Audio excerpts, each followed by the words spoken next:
Welcome back, everybody. This episode is about employment.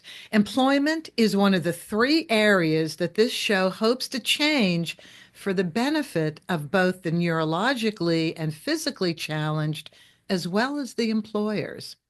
No more square pegs and round holes. And here to completely revise how parents, the individuals, and the employers can reframe employment with functionally and neurologically challenged people is our guest, Amy Lightholder. Amy has done it for herself and now for others in her coaching practice. And I introduce to you Amy Lightholder. Hello, everyone. Amy, before I give your background, I love your Mhm. name. I just Thank you. couldn't think of a better name for anybody but Lightholder. I mean, it's so positive. So this is going to Thank be great. you. You're very lucky on that. Okay, so I here's am. a yes. So here's a quick thumbnail of Amy's background. She was diagnosed with depression at age 12, later discovered she had ADHD. Her background is in computer science. She's worked in the software industry. She became a Scrum Master, which you will eventually define, Amy, and Mhm. an Agile coach. Again, you'll define that around 2007 to 2008. Then she transitioned to entrepreneurship and one-on-one coaching after experiencing burnout in corporate America. So, Amy, a few things to unpack here. Can you, first of all, define depression and define ADHD?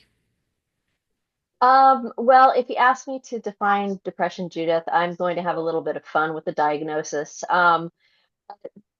People suffering from depression are individuals who are pathologically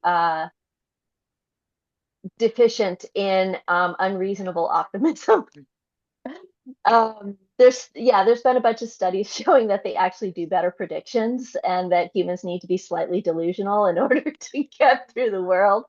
But basically, it's a pervasive and unreasonable sort of despair, I guess you would call it. Okay, I understand that. Yeah, yeah.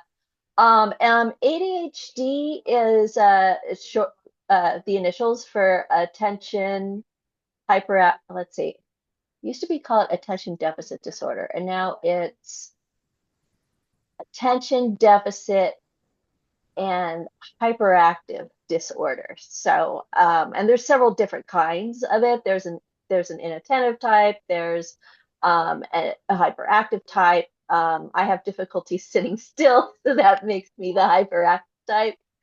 Um, they have trouble focusing.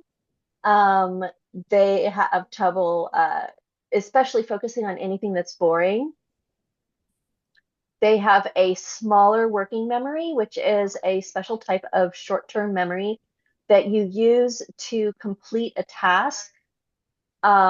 So it's it interferes with cognition. They have to concentrate really hard. Um, what else? I'm sorry, I wasn't No, prepared no, no. to. This is great. This is what you said is great because I was going to follow up with how does ADHD affect people in the workplace? Okay. Um, well, the workplace tends to be very rigid in a way that's designed for people with neurotypical cognitive experience. And so it's a little bit like trying to wear a shoe that is the wrong size. And this can create a great deal of stress. Some ADHD is innate, and some ADHD is exacerbated by exposure to too much information, essentially. So I think there's more of it.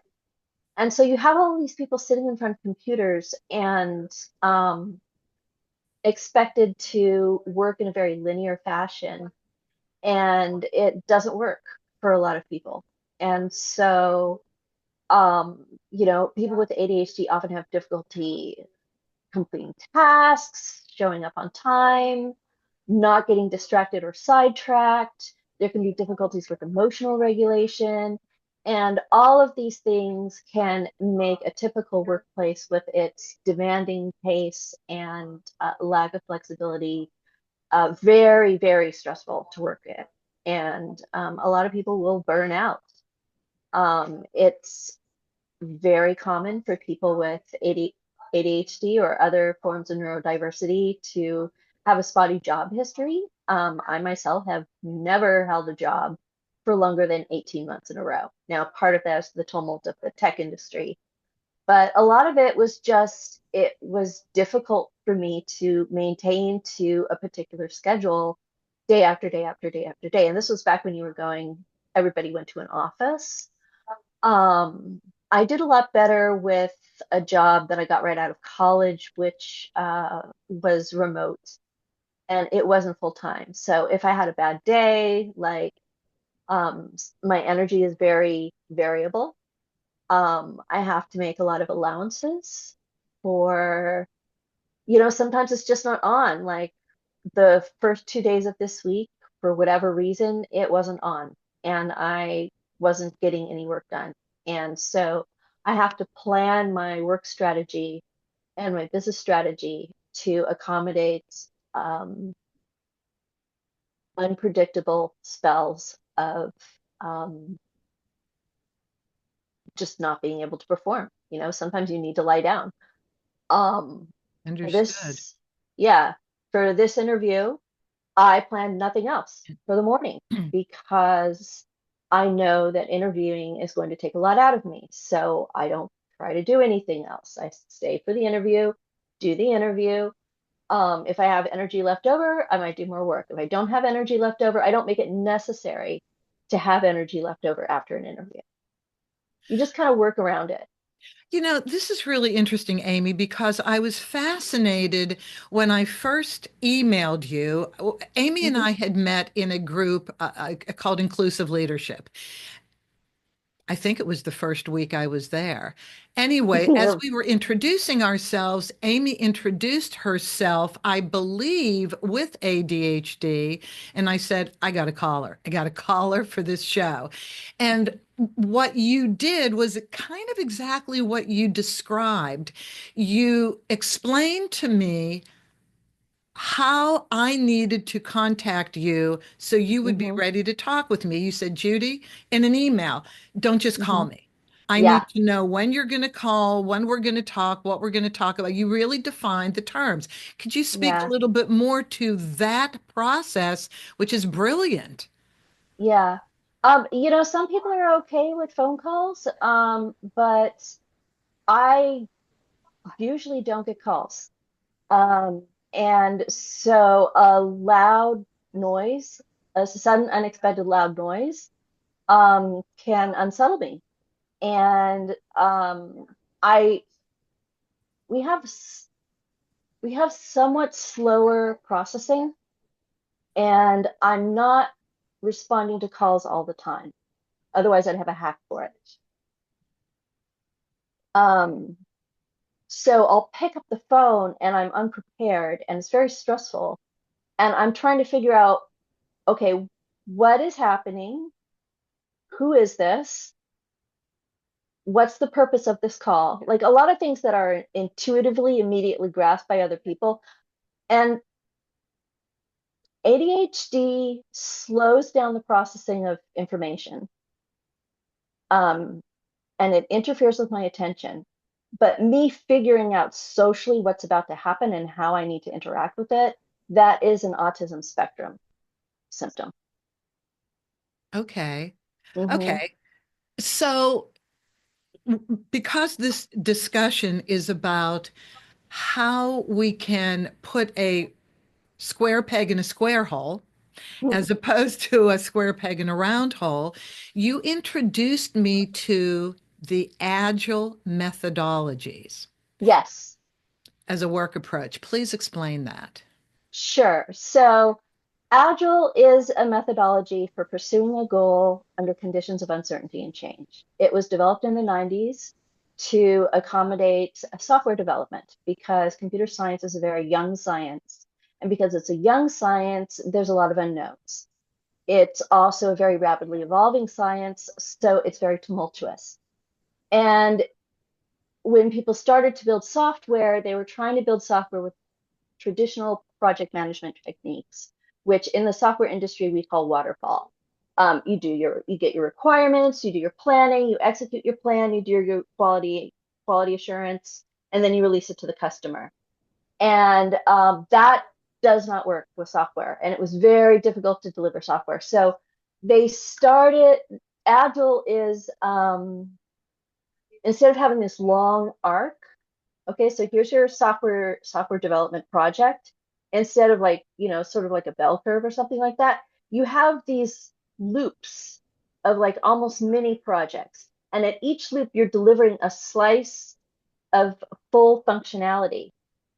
Um, Basically, what you are doing is you're slicing the large, uncertain future into smaller, manageable pieces. And at the end of each manageable piece, you fold what you have learned into your plan and you update your plan and you update your process. And this is very useful for software.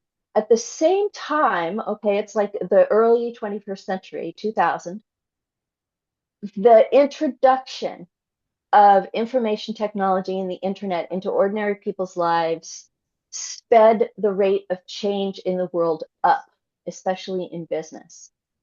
And so the rest of the world started to run into this tumult and rapid change that the information technology industry had run into first.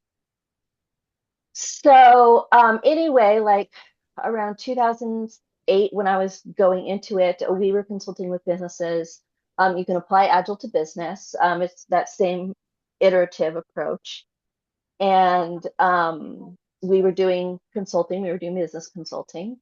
And then there were enough people doing Agile that there was a community of practice. I live in San Francisco, so it was like ground zero for the software industry. Yeah. And I joined a meetup, and I had all these other coaches, and I ended up being a Scrum Master. I mean, I'm a total Agile nerd. I really, really love it.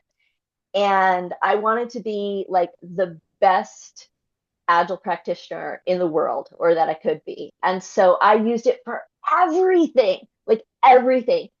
And we were all like this. We were all like complete nerds, and we would have like Kanban boards on our office walls, and we'd be scrumming our lives. Somebody was like scrumming like their wedding planning. We just used it every way that we could because we were so into it. And a lot of us had ADHD, and it's like 2008. People are like really thinking about that. That was not awareness. I just read some writing that I had been doing in 2018, and I described a lot of my experience not as ADHD because I didn't see it as part of ADHD. Like all of this stuff and this reframing comes from. I mean, there's just been this explosion of neurodiverse issues being recognized and people realizing that this is what's causing them so many problems. And so there's this huge internet community. I belong to one group on Facebook called ADHD Women Entrepreneurs, and they've got something like 24,000 people. Oh my God, hold on. ADHD female entrepreneurs. I wanted people to hear Yes. that. That's really Yeah. cool. Yeah. It's run by a woman named Jessie Romero. And she got up to 14,000 in the previous group. It got hacked. She had to start over. And like in the past few years, it's built back up to 24,000. Just females, just entrepreneurs. I mean, that's the tip of the iceberg. A lot of us do go into entrepreneurship. Okay, so when we were talking before, because we did a pre-interview, Yes, we um, did. here's one of the coolest things that I learned, and that was in the agile approach, meaning flexible, meaning Mm-hmm. not as rigid, meaning Mm-hmm. adapting to uh, people adapting to the environment, the employer adapting to the employee. I think this is Yes. key. Mm-hmm. Employer adapting to employee. And we Yes. started talking about in the agile approach, Mm-hmm. small groups are much Yes. more beneficial, not only to the employer, but to the employee. And so Hmm. and we're going to use Boeing as an example in a second, but Yes. we've gone from mom and pop stores, small Hmm. businesses, to these giant corporations where everybody feels lost. Yes. And that's where you have somebody with a neurological disability. How are they supposed to fit in this behemoth, this sea of humanity, when they just want to do well in their little environments and they Yeah. can? So Yeah. let's talk about this small group philosophy. Well, I think small groups are a lot of times are better for everybody, really. But especially if you're quirky in any way, you can't hear, you can't see, you have any physical disabilities, you have any neurological disabilities, or you're just weird, you know, if you're in a small group, people get used to you and you get used to them. So if you have, like, I have difficulty reading social cues, especially in groups. I'm great one on one. That's why I do one on one coaching. But I would often be in an office and completely clueless about the politics, right? And so if they were doing something stupid, it was very hard for me to hide the fact that I thought it was stupid. And you know how much stupid stuff happens in the workplace, right? So, I mean, I wouldn't get promoted. And when they did cuts, I would be the one who would get cut. I wouldn't get fired because, I'm a good girl, essentially. But, like, I always did well. And I think a lot of quirky people do well in a small group. It's more humane, it's more humanistic. Agile emphasized doing works in small autonomous groups that were able to have everything that they needed, all the skills that they needed, and the tools that they needed within that group. It was far more efficient than having larger groups because relationships expand exponentially when you add people to a group. So if there's two people, there's really only two relationships. Each person has one relationship. So if there's three people, each person has three relationships. So that's nine, ties. Add a fourth person, you can see the number increases exponentially. It becomes more complex. But you said something else that I wrote down that I think is so crucial to this conversation. And for parents, as well as employers, you said employers who invest in accommodating employees' unique needs can unlock hidden potential and increase overall productivity. Absolutely. I mean, we're talking about people working, right? These aren't machines, these are people.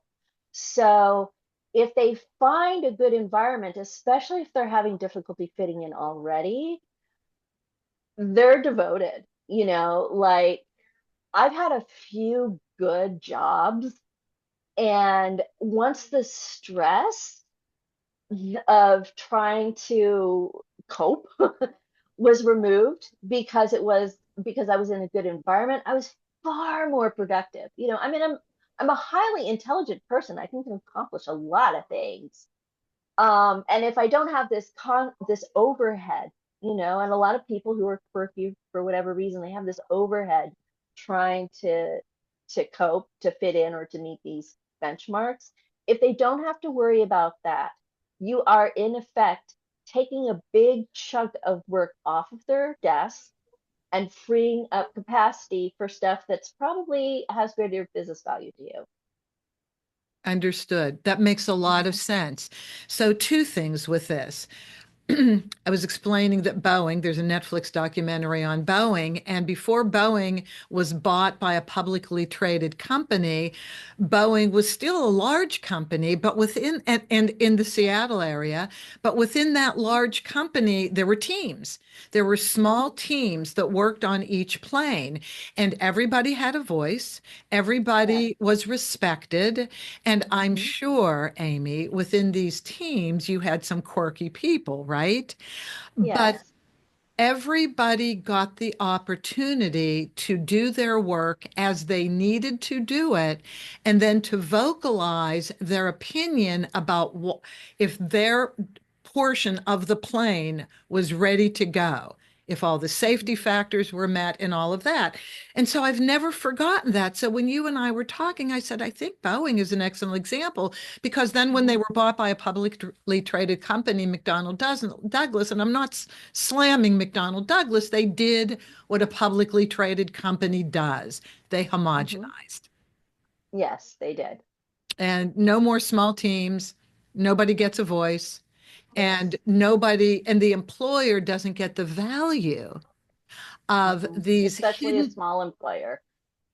yes, but these hidden Hmm. skills and talents that everybody has that can be after the interview, after you're hired, when you get to share yourself more, these Yeah. hidden skills and talents that you would never think would be part of a job become an exceptional positive aspect of their job. Did I kind Yeah. of get that? Yeah. Well, I mean, the the benefit to neurodiverse people is just an exaggeration of what happens for neurotypical people. Everybody does better when they're allowed to be their full self at work, when there's emotional safety, where there's social harmony, where there's cohesion, when people are able to bring their full selves to work, and a small team is allowed to make the most of its strengths. I mean, we used to have this saying on the scrum teams that there's always someone in the team who's smarter than you, but nobody is smarter than all of us, and you can all put your minds to whatever problem that you're trying to solve. If people have flexibility, then they have the freedom to be inventive when they come across a problem, so that your team and your workers are not frozen and constrained by, you have to do it this way, you can't do it this way, and they're bringing their whole potential to the job. And that is tremendously more effective in business than just tr- having a standard operating procedure. You're trying and treating people as widgets, essentially. If you're a huge employer, it works for them to treat people as widgets because there's some guy at the top who wants to be in control, and he's just simply not capable of not treating people like widgets. It's too big. The human mind can't concept of that. He wouldn't be able to run the company. But if you have a small business, you can afford to act like an intelligent human being with other intelligent human beings who want to help you. So when you're dealing with your coaching clients, Yes. do you first of all, do you advocate smaller businesses that they approach to work in? No, they are usually already working. Otherwise, they wouldn't be able to afford to pay me. Oh, And good point, Amy. so, yeah, Good point. good point. Yeah. And so, or they own the business themselves. So I just deal with their personal challenges and often their day-to-day challenges. Okay. Hmm. I want to include a mini example of an employer that my nephew John worked with recently and Hmm. co-host of the show. He's in the banner. The VFW, veteran of Uh-huh. foreign wars, the VFW in Pittsburgh, where he lives. And Amy, I think this is the perfect example of an employer who cared, a Hmm. small group situation that allowed John's personality and desire to do Hmm. more and grow allowed it to flourish. So, John, reading is not his jam, nor is counting, but he is an extremely personable person. He has Hmm. kindness, he exudes it. Yeah. And people gravitate towards him because he has a smile on his face. He's Yeah. 39 years old. So he's working at the VFW as a dishwasher. Okay, nobody strives to be a dishwasher. That is a stepping stone job. You're, 16 years old, something like that, just to get your feet wet. This is what it's like to work. Well, Hmm. he did it because he needed a job at that time. He was between jobs. But he was vocal enough, 39 years old. He was vocal Mm-hmm. enough at this age to be able Mm-hmm. to say, I'd like to be a waiter. Okay, Mm-hmm. well, the two challenges are reading and counting.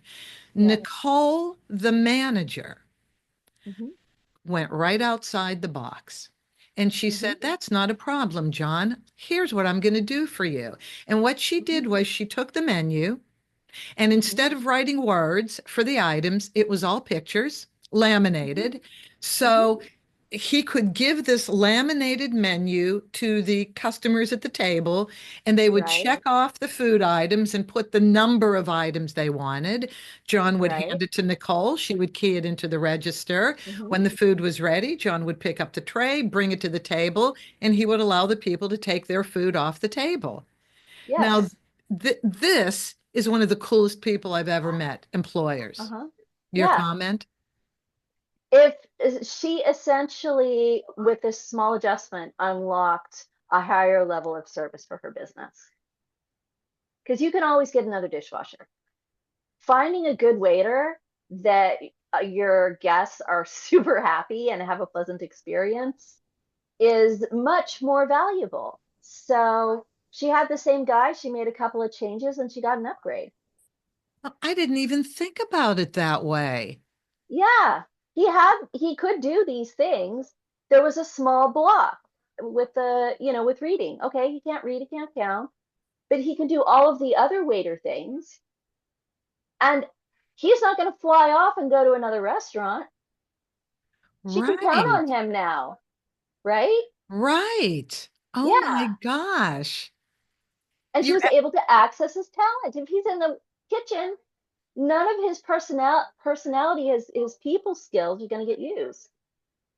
And he did one thing that I think we kind of hit on a little bit, and let's explore it for a second more. He vocalized. He was Uh-huh. safe in a Yes. small group, Yes. and he vocalized a desire for more. Right. Right. Vocalizing was a challenge for him. It's a higher level function. While he was distracted by stress or confusion, he wasn't able to access his higher functions. I mean, when you're tired, you're not at your best, right? Or if Right. something's going on at home, this is a normal thing that affects all people. Yes, and previous to this, he had spent, I think, 15 years at one of the major grocery store retailers, Mm-hmm. who would have kept him employed, but for a personal reason, he had to leave. Mm-hmm. He was a bagger. Uh-huh. There was nowhere else to go really except this one place. He had been Uh-huh. there long enough that during COVID, Mm-hmm. his love of helping people and his social ability was very helpful to people who had to drive up, get their groceries. You couldn't go in the store, you had to order online. Mm-hmm. Um, so he was really good at greeting people because Mm-hmm. people were stressed, Yeah. greeting them, making them feel good. And then when COVID lifted enough that, more and more people were going back into the store, he took it upon himself to walk older people to their cars with their groceries, made sure they got in the car and that they drove Uh-huh. away safely. Nobody told him to do that. Uh-huh. He started Yeah. making tips. So this is because he felt comfortable enough and respected, I think, with the Yes. grocer, although there was no real room to grow from their job descriptions. Yeah. He just became a little inventive. Yes. If you allow the space, you know a certain percentage of your people will do something like that. This whole idea of finding employment for anybody is a big deal because we Mm-hmm. all want to do what makes our heart sing. Yes. We don't want it to be like work. We want to look forward to going Right. someplace and Yeah. then we earn a living. But Yes. for those who are neurologically or physically impaired, it's a big deal because we start restricting them to these factory line kind of jobs that Mm, don't really address them as individuals. Now, some people may be mhm, happy doing that and great, mhm. but others aren't. And so Yes. the agile method, being flexible in thinking, Mhm. I think is a beautiful thing. Yeah. Yeah. I think we need to introduce this to more and more employers, which is why at the beginning of the episode I said this is for not only parents and the individuals, but this is also for employers because the bottom line is important to everybody, different ways to get there. Mhm. Yeah. I mean, I'm using Agile for my business. Say how? For example, well, there's different kinds of Agile, but last year I started this business in January of 2024, and I'm like, okay, I'm going to start a business. Agile consulting for businesses. I wasn't able to sell that service because I wasn't able to explain what it was and why they should hire me. But I've been working with an ADHD coach, and she's all, you could totally be an ADHD coach because I invented a form of Agile to manage my ADHD. And I could just like basically be a scrum master, a job that I'd held in tech, to people with ADHD and coach them, right? And they would, and it would help. So I'm like, okay, this is cool. Um, let's see if this will sell. So there's this concept in the type of Agile called lean startup where you validate your business idea by seeing if people will give you money. Because if you go to people and you ask them, hey, do you like this? Or would you buy this? Or do you think this is a good idea? A lot of times they'll say, oh, yeah, that's great, you know. But I mean, people don't know themselves, first of all. And second of all, a lot of times they're being nice. So to get proof, you have to get someone to pay you for whatever it is you think you're going to sell and make a living on. So I went True. on Fiverr. Fiverr's really cheap. People bought it. That validated my business idea. I'm like, great. Okay. I know this is a thing. I know people will give me money. Now this is the trick to get more people to give me more money so that I can make a living. And so I try different things. You know, I'd try something, I'd measure the response, I'd see if it works. If it worked, I would do more of it or I would do it again. If it didn't work, I'd try something else. So this is what's I, called an agile approach. yes, this is an agile approach to business strategy. Okay. It's Okay. an iterative, you know, try, do, um, evaluate. Sorry, Okay. No, no, no, I no. forget That's all my okay. I slogans. just wanted to bring it back to the needs of the audience. That's all. Yes, And I'm sorry I interrupted you on that. it's all right. But in conclusion, with special needs people and Hmm. employers who want to extend themselves to special needs, we do Yeah, need training on both sides of the fence, do we not, we probably do. Yes. to bring everybody together? I would like to have you come back at another time, and I Hmm. would really like to focus on what it's like to function in a small group and move through opportunity as a special needs person. Because I don't, I think there's more training that needs to be done in that area Hmm. so that special needs people can see far more possibility than they see now. And for parents, I want parents to understand that regardless of what the issue is that your child is dealing with, they have skills and talents. Hmm. And you may have to redefine how to use those skills and talents so that an employer can see the benefit of hiring your child, Hmm. but you can. I've seen it done and you can. And I think we need to do a whole episode on that. So, Amy, Yeah. I will have in the show notes, and they are in the show notes, who you are, how to Yeah. get in touch with you. Okay. But if people would like to follow up specifically if they have a child with ADHD, Hmm. what's the best way to get in touch with you? You just schedule a meeting with me. I bought the 88 Agile for ADHD, and it's the number four. agile4adhd.com.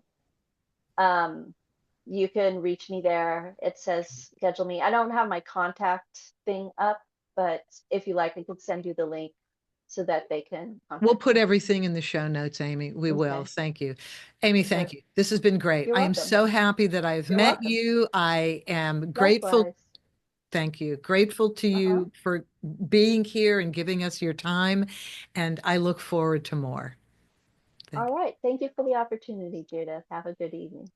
Thank you. And thank all of you for listening. I hope you all got something out of this that would help advance the hope for your child having the most productive and enjoyable life possible. And for employers who want to reach out, training is on the way, discussion is on the way. And thank you, employers, for wanting to embrace those with neurodiversive needs. Take care. Talk to you next week.